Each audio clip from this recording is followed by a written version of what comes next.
Hello everyone, this is Advocate Pawan here.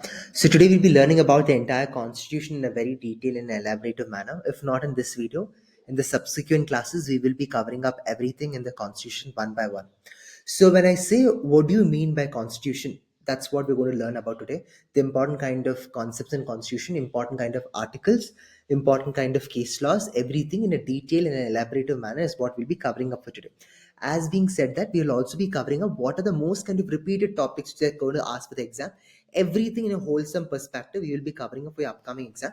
So I want you to be stay focused. And at the end of the today's class, I'll be telling you a few couple of important surprise, which is very important and as an important update for your upcoming exam. So please do take down these notes. If you want, you can pause the video as and when required, and then you can parallelly take down the notes. Now let me start with the first important concept. What do you mean by constitution? Constitution means what? It is like a set of rules which regulates the entire society, right? See, for example, if there is a law, what is the purpose of a law? The purpose of a law is to regulate the entire society. Similar way, constitution is like what? It is like a rules which people should basically be following. Okay, like how a country should be following, like our country, how it should be governed. That is what constitution is basically being said. I hope that's very clear for you. Now also, if I say, what do you why does constitution is called as the mother of the entire all the laws? Why? Because of the mere reason that constitution has given rise and birth to all kind of other laws. So in case if you want to learn other laws in a much depth and elaborative way, it is very important that you give importance to the constitution first, because if you learn about the mother, then obviously the other parallel sons will be easy for you to learn. As being said that, the Indian constitution is written and came into effect. When did Indian constitution come into effect? It came into effect on 26th January 1950. It came into effect 26th January 1950. It basically came into an effect. Now it is also considered as what? It is also considered as one of the most lengthiest constitution in the world. So it's not like a very small constitution book. The constitution which you see now, it's not the small one. It is basically the lengthiest constitution. When I say lengthiest, what all do we have? We have the fundamental rights, we have the directive principles of state policies, we also have what kind of different kind of amendments we have different kind of schedules, we have different kind of amendments in general, everything we have. So that is the reason our constitution is very lengthiest. So when Dr. B.R. Ambedkar, when he made the entire constitution, a critique which was got at that point of time is about we copied our constitution from many other places.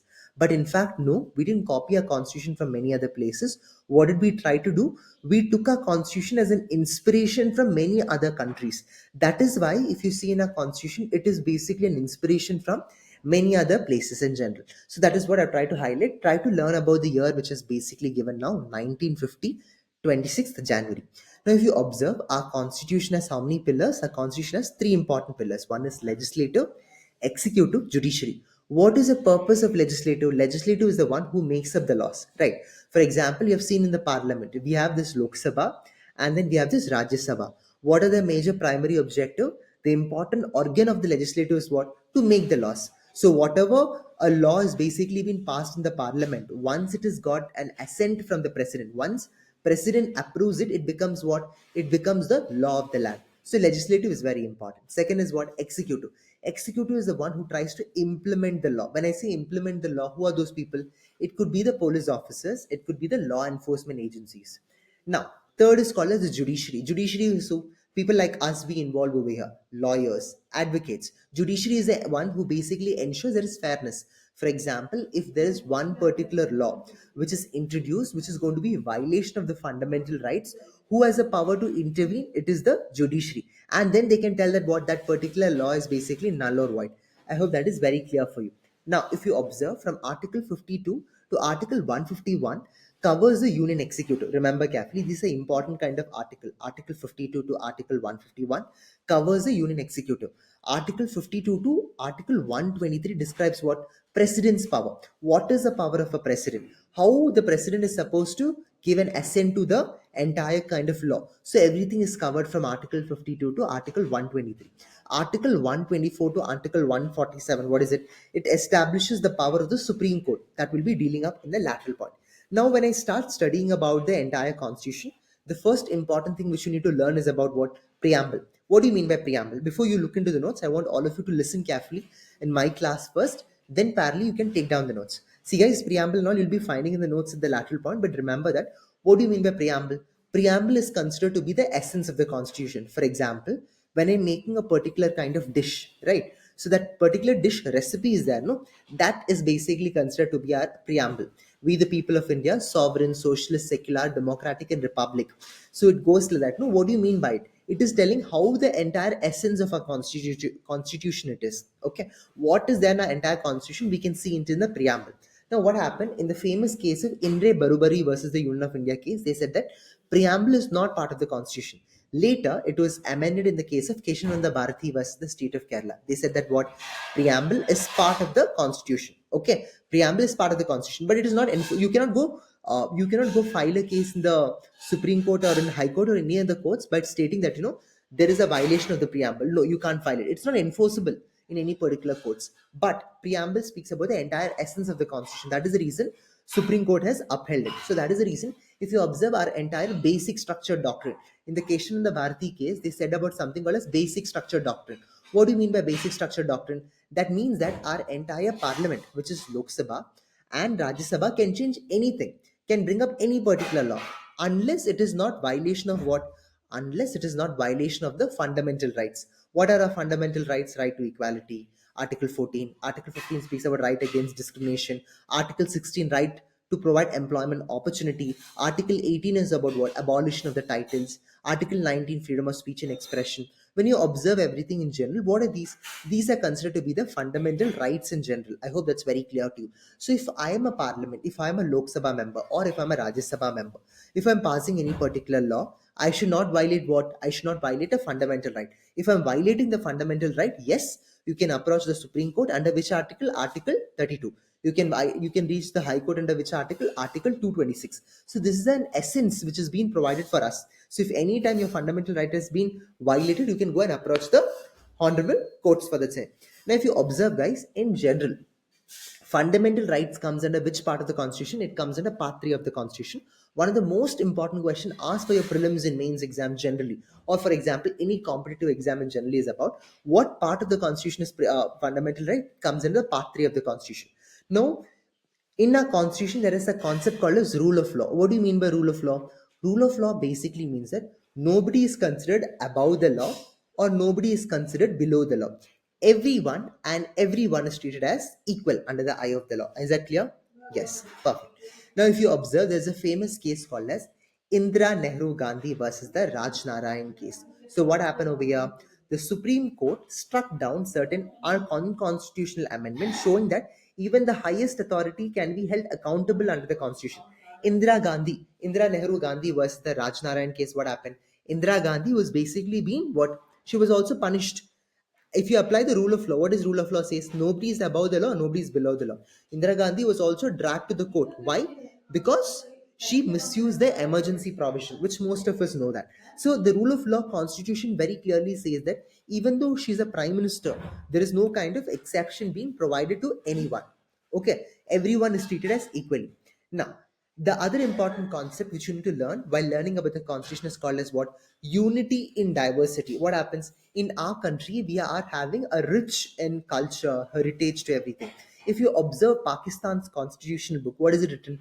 We the Islamic Republic of Pakistan. It starts like that. Do you find the same thing in our constitution? Does our constitution mentions about we the Hindu of the people of India hereby refers to the constitution? No.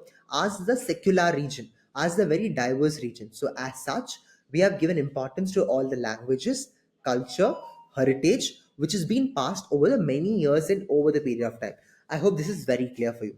Now, what provides a mechanism for resolving disputes? Now, for example, if there is a law which has been introduced, okay, by the parliament.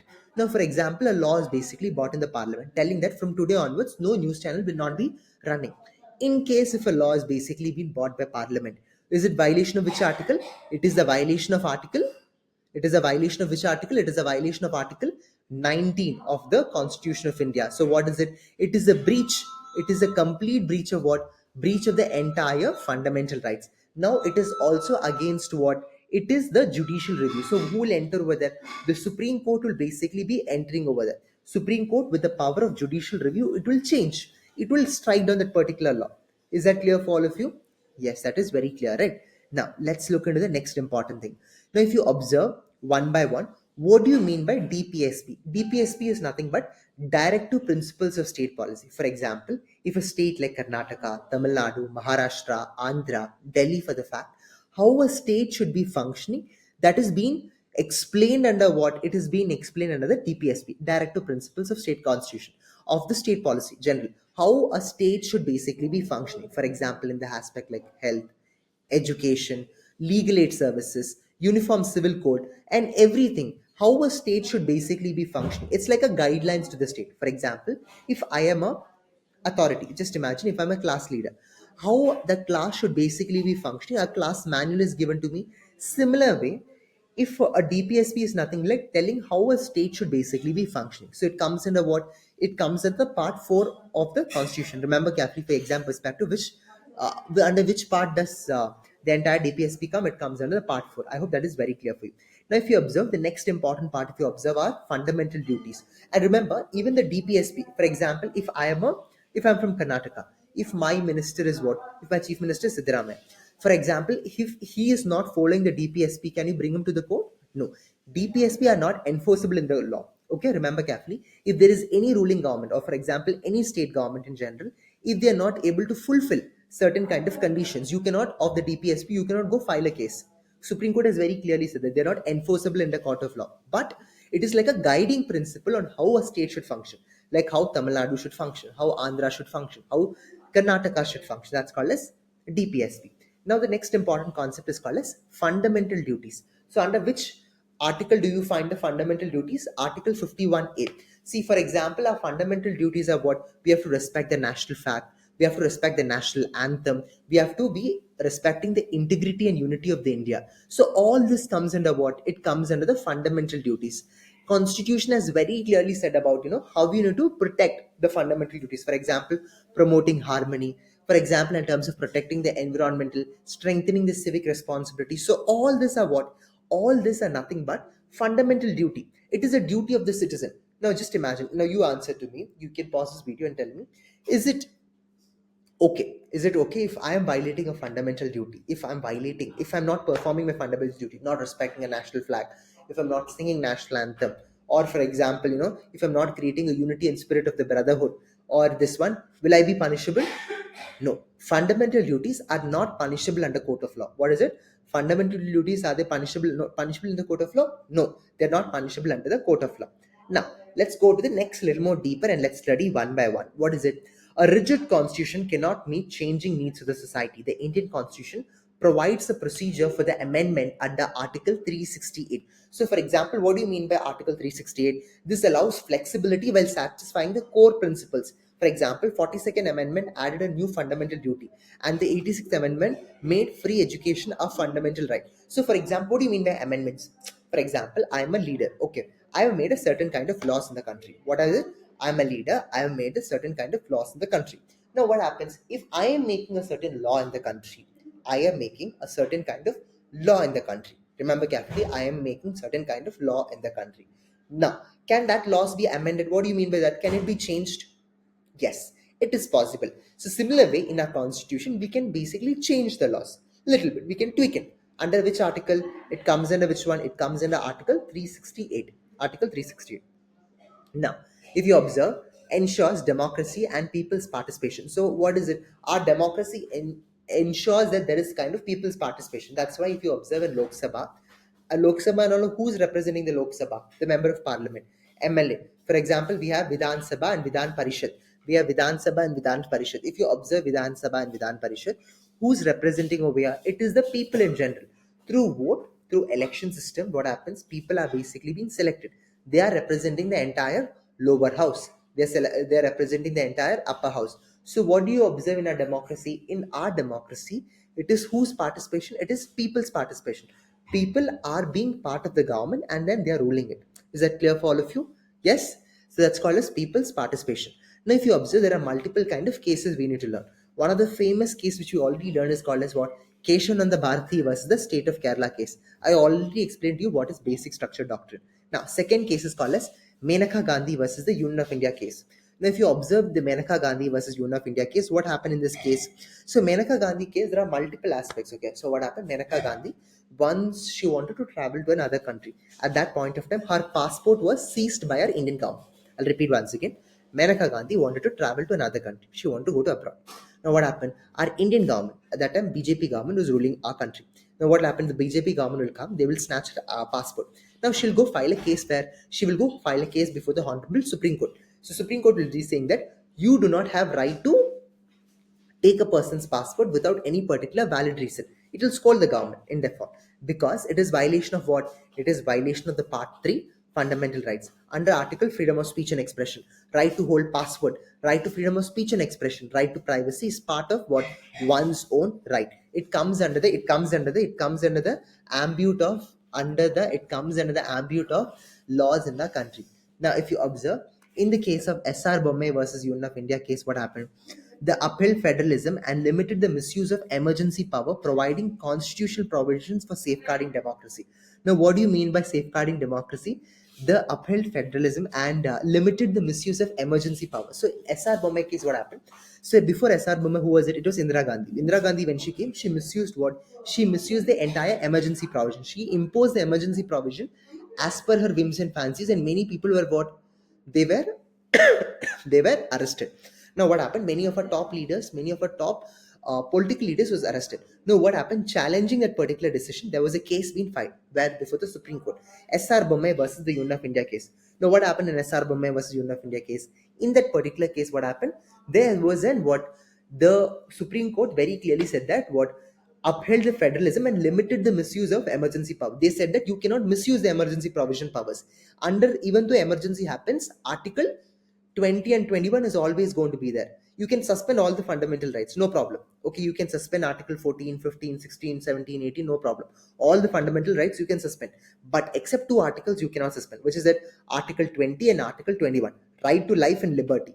Okay, very important, you cannot suspend it. So from your exam perspective, three cases are very important. One is Keshananda Bharati versus State of Kerala, Menaka Gandhi versus Union of India, SR Bommai versus the Union of India case. Very, very, very important case. Now, let me go up with a little more extra concept. What do you mean by federalism? Okay, let's start dealing with one by one. What do you mean by federalism? So, what do you mean by unitary federalism? So, is it like only one center is basically ruling everything? Is a country like China? No. Only one government is ruling? No. Ask something called as quasi-federalism. What do you mean by quasi-federalism? Both center and the state has equivalent kind of power. They are sharing the power equivalently. Remember carefully. Okay. Central government also we have. State government also we have. Equally, the power is basically been distributed among the people. Is that clear? So it's in that particular way, quasi-federalism. I hope this is very important aspect which you're able to learn it. And other important thing like colonial period, constitutional assembly and all, you can just look into it. That's not important. But remember what kind of federalism we have. We have something called as quasi-federalism. In simple language, it also means like dual federalism. Center, we have central government and even the state government. Okay, who has more power is the central government or state government? Both has equivalent power. But when there is a fight between the central government and the state government, whenever there's a passing of law or bill, something like that, the power is always between the central government. So we have three kinds of list: state union list, concurrent list, and for example, union list is coming under what? Union list is something which center can decide. For example, if it is a matter of foreign affairs, if it is a matter of defense, who has the power to decide? Central government. State list, for example, education comes, for example, it could be coming under state list. Police, law enforcement comes under the state list. Concurrent list means what? Both central government and state government can decide into it. This is called as what? Dual federalism. Now, second important point. What do you mean by cooperative federalism? Cooperative federalism is nothing but there is a cooperation between the central government and the state government. Cooperative. There's a cooperation. So, for example, this Niti Ayog. Okay, we have something called as Niti Ayog. No, we have something called as Niti Ayog. Both are basically helping each other. Now, holding together federalism and new federalism. These are the same kind of concepts. Now, if you observe federal features of Indian Constitution, what do you mean by federal features of Indian Constitution? Are I spoke about binary government, union list, state list, concurrent list. Then I spread about a different kind of thing. I hope this is very clear for you. What do you mean by binary government? Binary government means two government. We have central government, state government. Three lists we have: union list, state list, concurrent list. So under union list we have 97 subjects. State list, remember, we have 66 subjects. Concurrent list we have 47 subjects. Very clear. Now, what do you mean by written constitution? Our constitution has how many articles? We have 448 articles. How many articles? 448 articles, never forget from your exam perspective, very, very, very important. And it's a normal general knowledge. How many articles do we have in our constitution? 448 articles we have, 25 parts we have, 12 schedules we have. Remember carefully. Okay? 448 articles we have, 25 parts we have, 12 schedules we have. Clear for you. Now, next important thing is, what do you mean by bicameral legislation? Bicameral legislation means what? We have Lok Sabha and the Rajya Sabha. Lok Sabha is considered to be what? The house of the people. Rajya Sabha is considered to be what? Rajya Sabha is considered to be the council of states, representing the people as a whole. Council of states. Okay. Now, few important Rajya Sabha members were whom? Jaya Bachchan, for the fact. Even for the fact, if you observe, Sachin Tendulkar was also been holding the position as recently. Okay, so there are a couple of what famous personalities, So how a Rajya Sabha member is basically being selected is about a person. Like for example, president nominates this Rajya Sabha member. Okay, when president nominates, he will look into the people who are very specialized in the field of art, literature, sports, and different kind of arenas, and the president appoints them as a member of the Lok Sabha. I hope that's very clear for you. Now, if you observe, our constitution is also considered to be very rigid with flexibility. What do you mean by rigid with flexibility? Rigid with flexibility in simple language means that we cannot change the constitution as and when it is required. It is very hard. For example, if you want to remove the president of India, you require what? A huge kind of what you require huge amount of votes from both Lok Sabha, Rajya Sabha. Similar way, if you want to remove the Election Commission of India, or for example, if you want to remove a Supreme Court judge for the fact, you require what? You require a huge kind of votes from both the house of the parliament, and it is very rigid structure. It's not easy way. Our constitution is not that easy, and it's good. Why a constitution? Why did our forefathers make the constitution in very such a way? Because of the mere reason that it is supposed not to be misused. For example, if a constitution would be easy to be changed, then all the leaders, for example, if today's BJP is ruling, they will change the law as per they like. Tomorrow Congress is coming, they can change the law as per they like. So this is something very important. You need to note into it. Now, non-federal features of the Indian Constitution. What do you mean by non-federal features of the Constitution? Let's look into one by one. We have a strong center. The center has the greatest authority than states. Central law prevails in the conflicting times. I said, we have three kinds of law: state list, union list, concurrent list. State list, who decides? State decides. Union list, who decides? Center government decides. Concurrent list, who decides? Center and the state decides. Now, if there is a fight between the state list and the union list, who will prevail over there? It is the center. Second, we have a single constitution. Like some countries, they have different kind of constitution.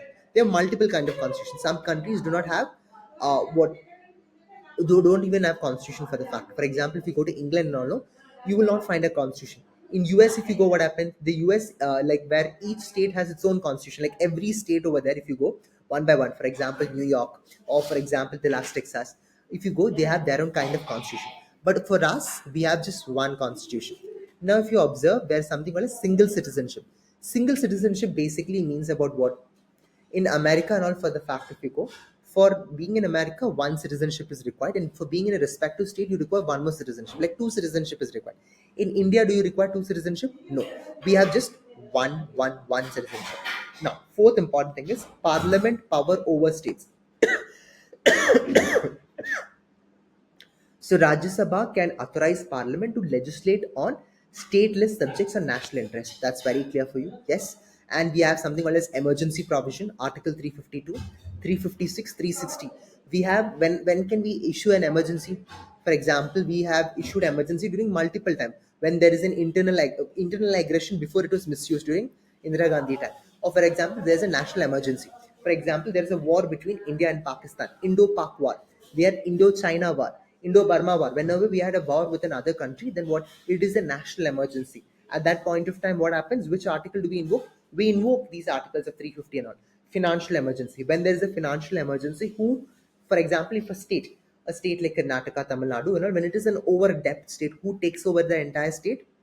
A state. It is the president. There will be a president's rule imposed over that. Similar way, for example, if there's an armed rebellion. Now that's been curtailed, but before that there was an armed rebellion. There's a Naxal movement in a state.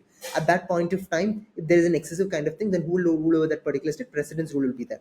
For the fact, even for the fact, Punjab, there was, if you observe Punjab side, there were many Afghan Punjab groups over there, and especially in Punjab, there was during Indira Gandhi time, the Punjab was basically hit by a huge kind of movement where they asked for a separate state to separate that. Operation Blue Star, if you observe, if you just think carefully, Operation Blue Star was what? An internal rebellion over there, which happened then. They were claiming that they wanted a separate independent state. They were like, no, we don't want to be part with our central government or in India in general. We want a separate state.